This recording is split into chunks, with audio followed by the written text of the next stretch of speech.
Hello folks, welcome to Thursday. We are one day away from the end of the week. Congratulations to you, you're nearly there.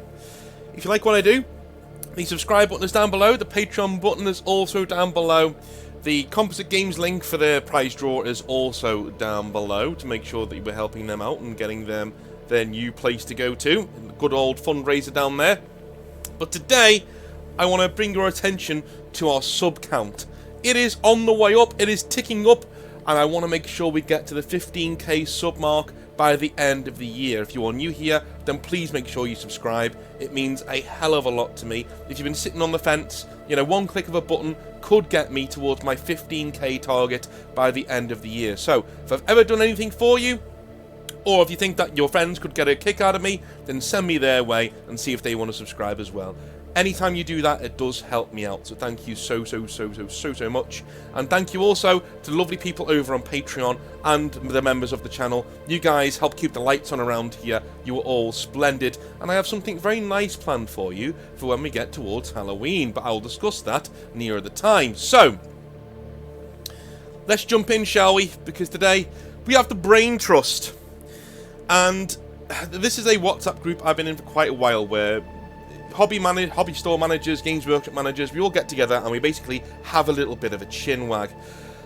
I will be putting a group on the Discord as well where we can all get together. I think that'd be a really good thing to do rather than us going to our phones all the time and being ignorant to people around us. We can all save it for Discord and then hop onto that and be on the Discord on our own channel. So that might be pretty cool to go into. But I asked people in the Brain Trust, who are the worst 40k players? Like, the worst. Who are the ones you dread to see in your store? Who are the ones you dread to see walk in and slap their models down and go, I've come here for a game, right? We all have them. And this took weeks. This was weeks and weeks and weeks of discussion, which is kind of why I think for the next one, we're going to put it in the Discord so you can see the discussion take place. But it's weeks and weeks and weeks of discussion, of going back and forth on our own experiences and what kind of customers we've had in our stores. And generally, we started to narrow it down into several archetypes. All of these archetypes, I swear to you, if you're a person who's frequented a hobby store, you probably have come across at least one of these archetypes in your hobby career. At least one. Some people will fall into more than one archetype. They'll have 50% of their personalities in one and the other half is in another, or 70-30, or whatever. But these are the main archetypes that we've come up with that we think describe the worst customers and 40k players in our hobby. Alright? There are 6 of them overall. Are there? 1, 2, 3, 4, 5. Yeah. There are 6 of them overall. And I think we've done well to narrow it down to 6, to be honest with you, because each one will generate some discussion. Let's jump in. Let's jump in. The first one, the first archetype of the worst 40k players and customers in our community is the Griper. Now, they are probably the most virulent and numerous of the bad customers out there in the wild, but the Griper is a jaded wargamer who finds fault in literally anything Games Workshop says or does. There is no appeasing the Griper. There is no selling them anything or talking them down from an anti-GW tirade.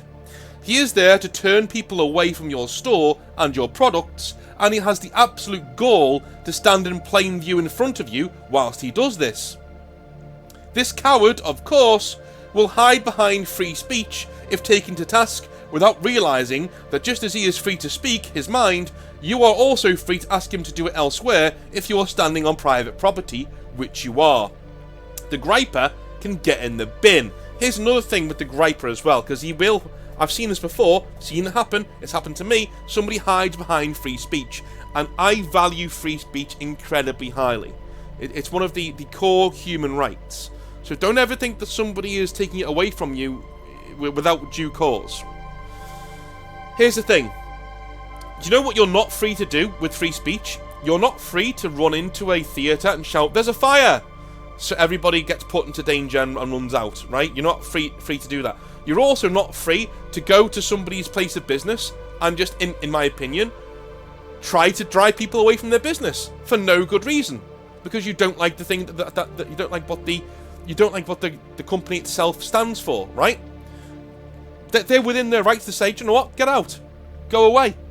Go away. I don't want you in my store. I don't want you in my property. Go fuck yourself. Leave, right? They're well within their rights to do that. But these people will always hide behind the free speech argument and say, hey, just free speech, I'm allowed to say what I want. Yes, you are allowed to say what you want. Completely, mate. Completely. If you're standing on the other side of the threshold of the store, you can say whatever you like. Because I can close the door on you and I don't have to listen to you. But this is private property. This is my store. In this store, you don't get to say whatever you like. Why? Because there are kids here. There are people I need to safeguard here. Oh, and if you come in here swearing your head off and talking about politics and world events and things like that, which I don't think the kids need to be into right now when they're 5 or 6 years of age, yeah, damn right you don't get free speech in my store. Damn right. Get the fuck out. Number 2. The clout chaser. The most cringe of the bad actors at the Games Workshop store, but also the most low-key. The clout chaser likes to get a pat on the back from the local community, and if you are going to get a challenge to a game from a customer, dear Games Workshop manager, it is going to be from this guy. Oh yes. Oh yes. He will be all up in your grill wanting to play you with the most overpowered list he has. Why? Because he wants to tell everybody he beat the Games Workshop manager. Even if you're not very good at the game, it doesn't matter to him. It doesn't matter. He wants the social clout. He has a smug smile and regularly holds court, telling all and sundry about the dozens of games he has won without breaking a sweat, the tournaments he has won, or, if he has not been to a tournament or he can't prove he's won one, the tournament players he has made cry with his amazing tactics. If you've been to Tenerife on holiday, he's been to Elevenerife, and it was much better than yours. You know the type, guys. Each and every single one of you would have come across this guy in your local store. Again, one of the most numerous types that we've come across in our findings. The clout chaser is a pain in the arse. They will be there all the time. When I first started at Games Workshop, I had somebody who was kind of a griper and kind of a clout chaser.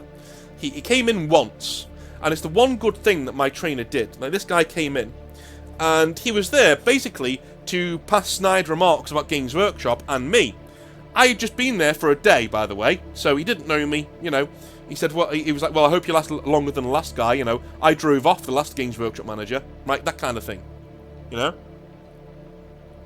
And my trainer, after a while, is now standing there being polite, you know, letting my training take over, nodding along, okay, man, okay, yeah. So what kind of army are you into, blah, blah, blah, right?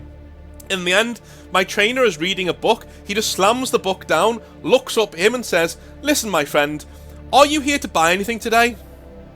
And he said, no. Right, then what are you here for? And he said, well, I'm just here to talk. Right, okay, well, we're getting on with some training. The store is open, but if you're not here to buy anything, then, you know, can you either make yourself scarce or leave? Now, normally, I would think, wow, what a douchebag. Don't talk to customers that way.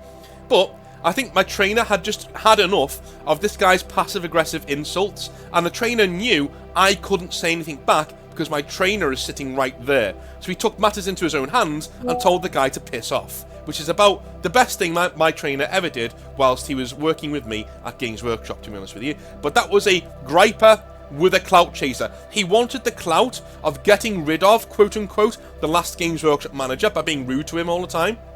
And he wanted the clout to say to other people in his little message boards or even in the store, hey, I gave the Games Workshop manager a piece of my mind and he said nothing back. And my trainer was having none of it. But anyway, number 3, the blame merchant. The blame merchant is the evolved form of the griper, kind of like an infernal Pokemon.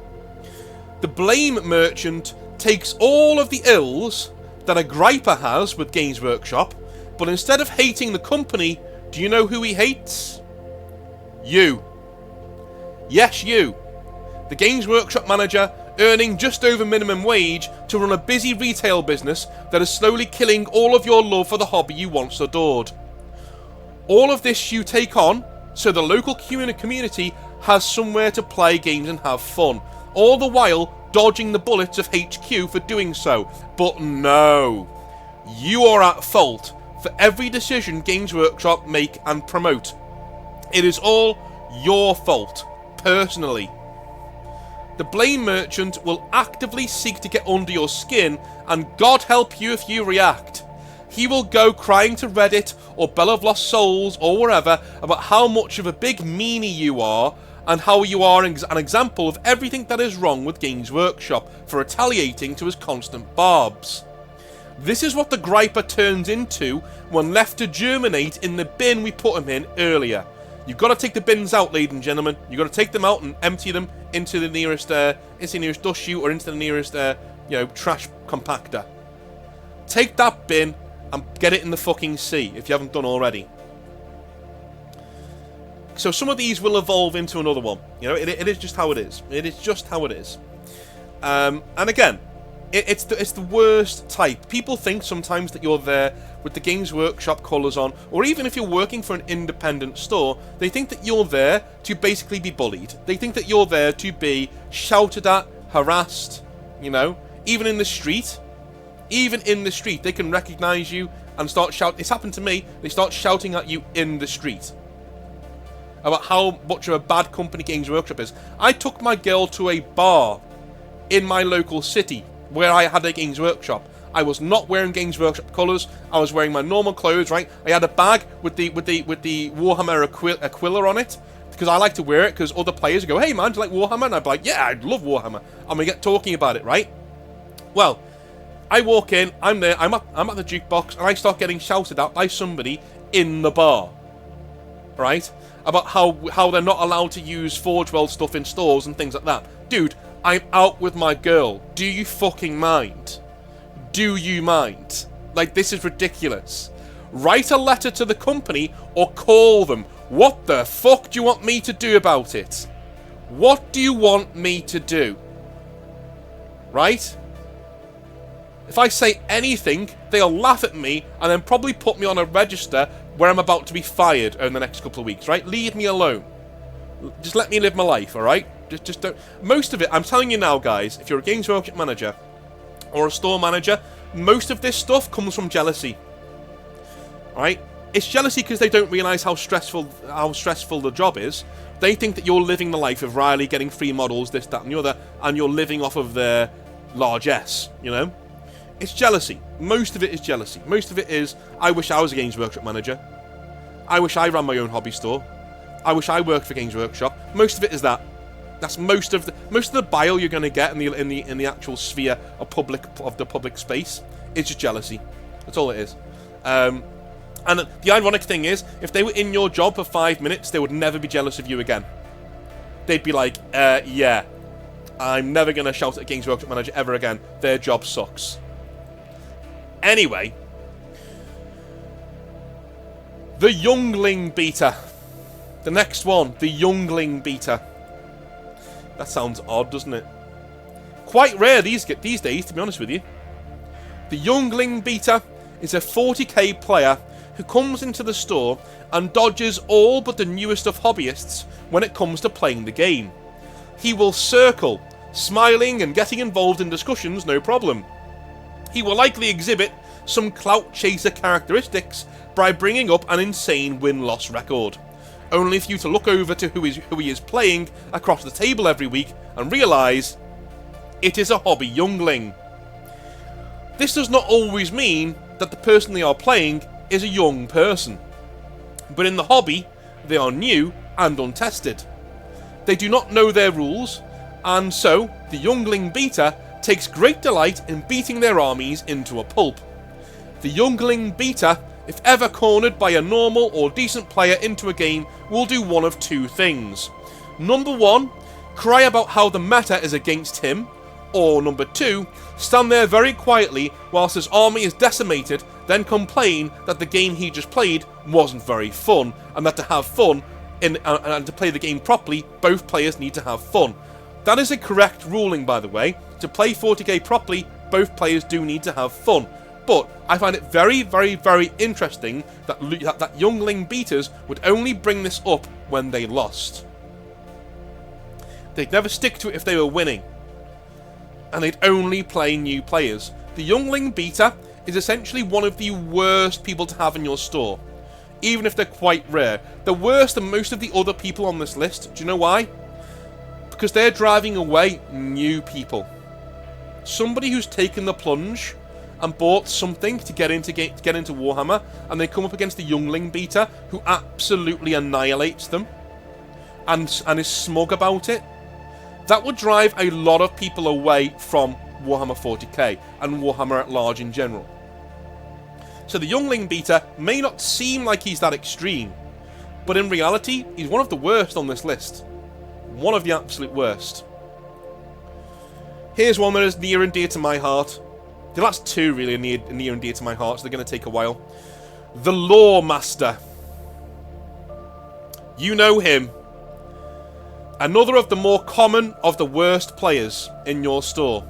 The Lore Master will give you a near constant breakdown of everything within the 40k universe if you let him. He is like a computer that cannot stop feeding scrap code to you. All he needs is the slightest of pushes and off he goes, talking at full length about different facts of the lore at large. The Lore Master also has a darker side though. Because obviously, somebody talking about lore too much because he's passionate, shock horror. But no, the Lore Master has a darker side. Anything, and I mean anything, that goes against his interpretation of the lore is grounds for a browbeating of the highest order. He will chastise and bemoan the achievements of others when it comes to writing lore, even if it's fanfiction, that he does not agree with. And God help you if you have a successor chapter of somebody like the Black Templars as your army of choice. He will shout at you that they have no successors, before going into a full lecture-like diatribe about how the Black Templars work and how your idea fucking sucks. This advice, as always, is never asked for or sought out, but he gives it to you anyway, out of the goodness of his heart. The Lore Master is one of the most common ones, I think, that is in the store. Every store has 4 or 5 of these dudes. Every big store anyway. I had 2 or 3. Every big store has 4 or 5 of these dudes who will literally sit there and debate lore with you all day long, but as soon as you come up with something that isn't technically right, but you think something's cool, so you want to do it anyway, they will literally foam at the mouth. If somebody says to me, I want female Space Marines, do you know what I say? I don't say, your idea is stupid. I don't. I say, your idea is not in your best interests. Because you already have female Space Marines. They're called Sisters of Battle. They are women in power armor. If you want to know what a woman would look like in power armor, that's it. That's what a woman looks like in power armor. So it's there. Go and collect it. And the amount of times I've said this, and the person goes, because normally, when they're saying, I want female Space Marines, they don't know the hobby very well, or they're a troll. If they're a troll, ignore them anyway. If they don't know the hobby very well, you never know, dude. They could never have seen the Sisters of Battle before. Or seen them in passing. And thought it was like a fan fiction idea. And you go, no, they're real.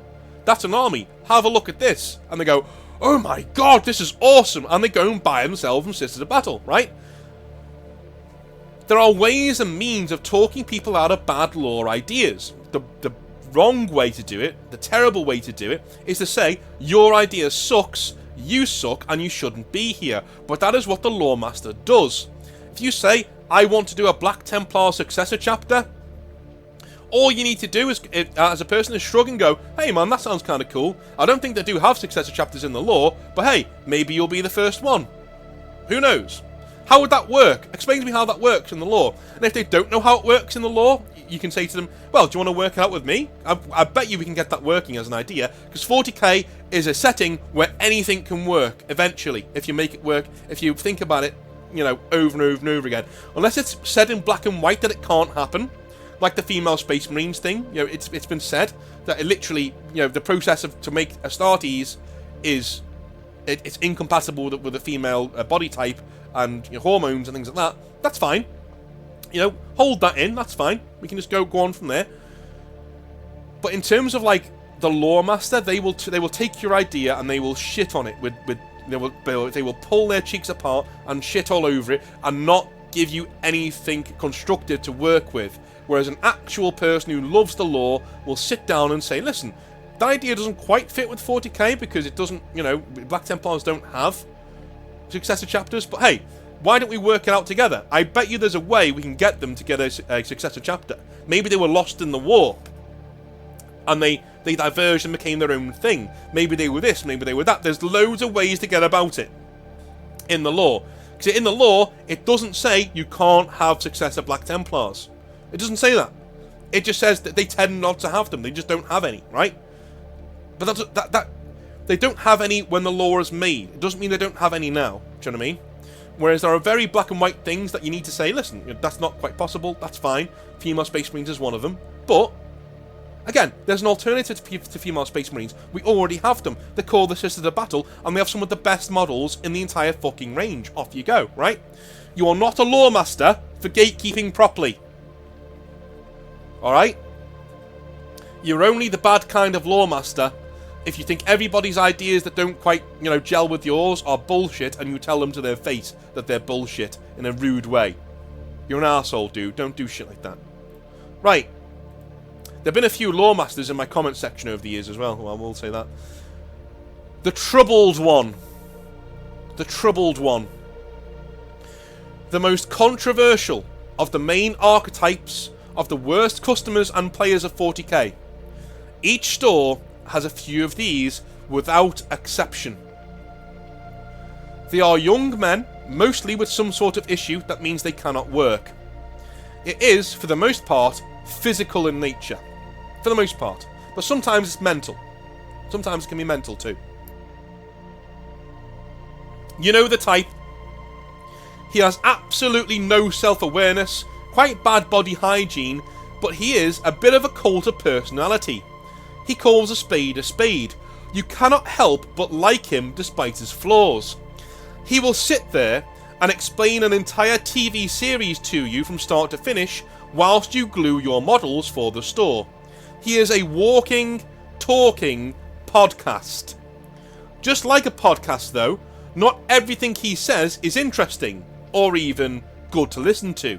But you listen anyway, as you have nothing better to do as a staff member on a quiet Tuesday afternoon when it's raining outside.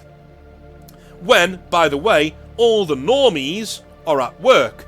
That's when this guy comes out to play. He has rough edges to his personality, and you can't help but feel that without the hobby, this guy would be one of those day drinkers who drinks away their benefits or pension money at the pub at 1 PM as soon as it opens. He can be a bit much. He tends to avoid the busy times in the store for this reason. It overloads him, or he overloads it, or maybe both. All in all, every store has a few of these. Deal with them nicely though, and unlike the others on this list, they will give you good patronage whenever they need models. I have come across 5 troubled ones in my one store. 5. And they were all lovely people. They just had very, very, very rough edges, and they were mentally or physically incapable of working. So they became more reclusive, they became more seclusive, they became more lonely. That's what they are. They're troubled people, they're lonely. But when they see something that they like, they may be autistic, that doesn't matter. When they see something they like, they can't help but talk about it so much. And even though they can be annoying in the wrong situation, as if when the store's busy, or when things aren't, when you're really, really needing to get stuff done, the other 80-90% of the time, even though this is a category worst person, a worst player of 40k, they can be annoying, they can be troublesome. These guys, for the most part, are not a net negative in your store. Why? Because on the quiet days, they will sit there with you, and they will talk about anything. They won't let you talk. They will do the talking. You can do the listening. Especially if this is your job. If this is your job, and you're just getting shit done. You're gluing loads of models together. You're painting loads of models for the store. You're trying to get through stuff. It's a monotonous job. And this guy's talking to you. It gets you in a zone, man. It really does. And I've known a few. There was a really nice guy at the store where I was a staff member at, and he was a really cool dude, and he was a troubled one, and he would come in.